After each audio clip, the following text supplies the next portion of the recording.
So this is another question.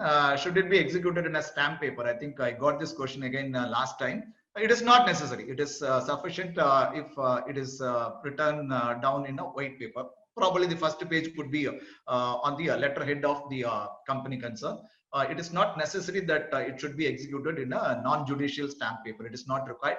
Only when the situation arises that the individual has to or the parties concerned have to pay some stamp charges, right? Then it is to be written down in the stamp paper. Otherwise, it is not required. So it is sufficient even if it is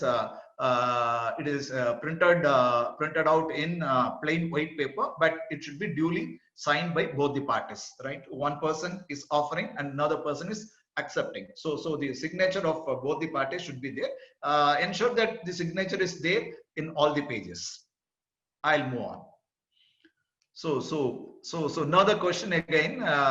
Explain the concept of consultants. So when we say consultants, again, technically, when we say consultants, they are not employees.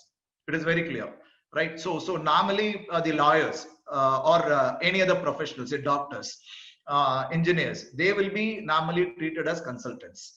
The reason being, in fact, they will not work under the supervision control of the employer concerned. When we say consultant, yes, they will be paid. They will be paid by the employer concerned, right? But they will be operating from their places, and they are not subject to the rules and conditions of the establishment of the employer. No, and they will also not work under the supervision control, right? The process for doing his work will not be dictated or determined by the employer concerned. So you must be aware that one of the crucial factor which determines the employer-employee relationship is supervision and control, right? The employer will not have any control over the consultants. When I say consultant, the real consultants. But what has happened is, in practice, many of the companies have started employing employees as consultants. They are not consultants in their true sense. They are all employees, but they are given the designation as consultant. In such a situation, they are to be treated as employees only.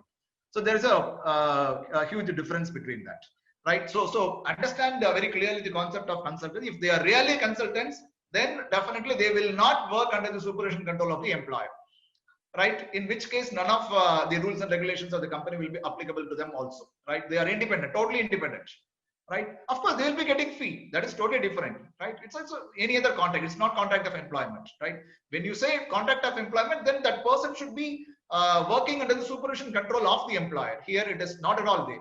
So that is the concept of consultant. So technically, if you ask me, consultants are not employees.